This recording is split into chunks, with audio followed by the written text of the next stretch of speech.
Saidi, alam ko mapapanood mo to, tsaka Elaine, alam ko mapapanood nyo to. Umaga na, hindi pa rin kami nakakatulog. Nandito na kami ngayon sa Manex House. Nauna kaming umuwi since mag-iikot-ikot na kami para mag-report sa mga pulis.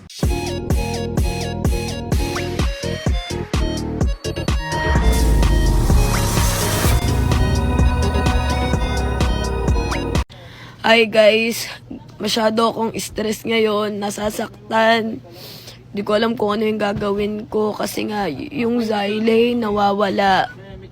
Lalo na si Elaine, hindi ko kaya na wala siya dito kasi nga syempre lagi ko yung kasama. Dinugulat kami, wala sila dito. Yung umaga nakita ko pa siya. Nagyakapan pa kami tapos yung pagkaano biglang nawawala na sila. Grabe. Kinakabahan ako kasi baka kasi mamaya di pa sila kumakain. Mamaya di sila sa baka kasi mamaya nasa pa. Wag naman sana silang nasa hindi maayos na sitwasyon. Yun ang iniisip ko, sana maging okay sila.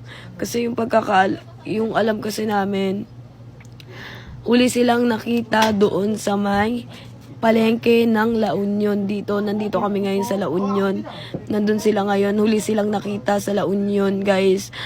Please. Onting consideration lang sa mga nakakita po kay Elaine tsaka kay Saidi. I-chat nyo po ako. Please, makakatulong po yun sa akin sa mga mahilig po magpa-picture, ganyan. Sabihin nyo po kung saan nyo po nakita sila Elaine tsaka si Saidi. Tulungan nyo po kami kasi di na nag-aalala na po kami sa kanya. Ganun. Kung sino man po nakakakita or makakakita kay Elaine tsaka po kay Saidi. Kasi nawawala po sila ngayon. So huling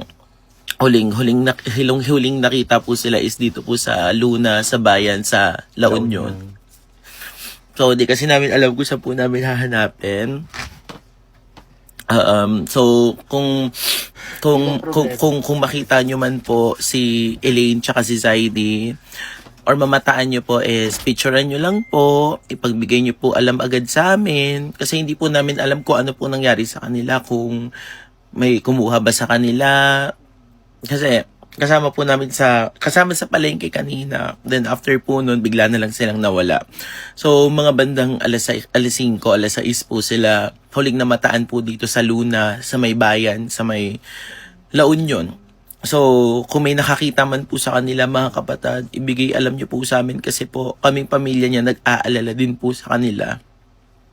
So picturean nyo lang po, bigyan nyo po kami ng details kung makita nyo man po sila or saan nyo po huling nakita. So, anong suot kanina na Elaine para ano? Hindi pa siya naligo, diba? Naka-gray. Baka nagbalit na ng damit. Pero yun po, so nag-aalala po kaming family niya, family din po ni Saidi nag-aalala sa kanila. So, kung makita nyo man po sila Elaine at Saidi, yung Zylane mga kapatid, so Zylane is missing.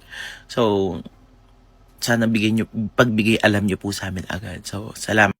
Saidi, alam ko mapapanood mo to, tsaka Elaine, alam ko mapapanood nyo to. Umaga na, hindi pa rin kami nakakatulog. Nandito na kami ngayon sa Manex House. Nauna kaming umuwi since mag-iikot-ikot na kami para mag-report sa mga pulis. Grabe yung pag-aalalang ginagawa nyo sa amin, lalo na kala mama at papa. Saidi, maawa ka naman sa mga magulang nyo. Elaine, maawa ka kala mama at papa. Hindi nyo alam kung ano yung ginagawa nyong dalawa.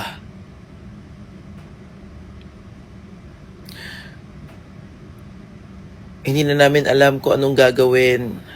Pero isang bagay makasisigurado kami, Saidi, Elaine, hindi kami titigil hanggat hindi kayo nahanap. Huwag nyo nang palalain yung sitwasyon. Huwag nyo nang palalain or palakihin yung problema. Hindi namin alam kung anong nangyayari kasi hindi ko alam kung nangaasar ka ba, Saidi, kasi nakapag-repose ka pa. After all na mga posting namin na paghahanap sa inyo, pag-aalala namin sa inyo nila Sir Manix, pag-aalala ng mama at papa ko, ng nanay mo, kinontak na rin namin yung mga magulang mo, Say. Dahil nag-aalala rin kami sa'yo. Lalong-lalo na sa kapatid ko kasi babae yun. Say, Makipag-usap kayo sa amin ng maayos. Lalo na yung kapatid ko, may mga tampuhan kami niyan pero hindi solusyon. Yung bigla na lang aalis kasi hindi namin alam ano bang iisipin namin. Na-hold up na ba kayo? May iba na bang may hawak sa inyo? Ayaw naming ng ganito. Pero wala kaming choice para mahanap kayo. Lahat, ang dami naming messages, hindi kayo nagpaparamdam, ang dami namin tawag, pero makikita namin nag-repost ka sa ID. Hindi kami galit sa'yo sa ID, hindi rin kami galit sa'yo, Elaine. Pag-usapan natin to, ano bang nangyayari sa inyo? Hindi namin alam kung anong rason. Isang bagay lang makasigurado kami na may miss ka na namin, Elaine, umuwi ka na dito. Sa ID, umuwi na kayo dito. Wag nyo nang palakihin yung mga nangyayari, yung gulo. Wag nyo nang palakihin kung may gulo man.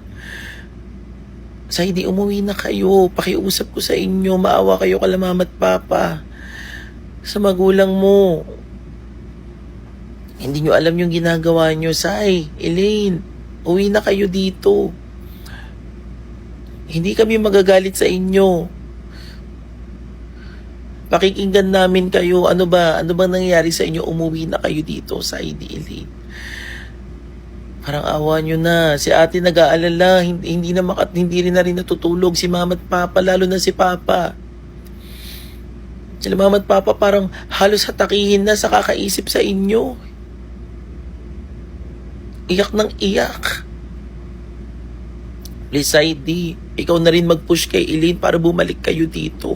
Yan ang pakiusap ko sa'yo kasi alam ko makikinig sa'yo yan, ID. Please, hindi kami galit sa inyo. Hindi nyo alam yung ginagawa nyo ngayon. Umuwi na kayo dito. Marami nag-aalala sa inyo. Marami nagmamahal sa inyo.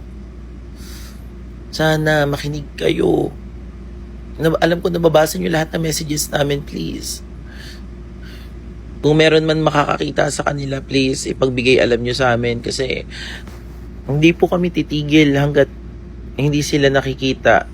Sa hindi, Elaine, huwag nyo nang palalain yung mga eksena. Umuwi na kayo dito, mag-usap-usap tayo dito kung ano bang problema.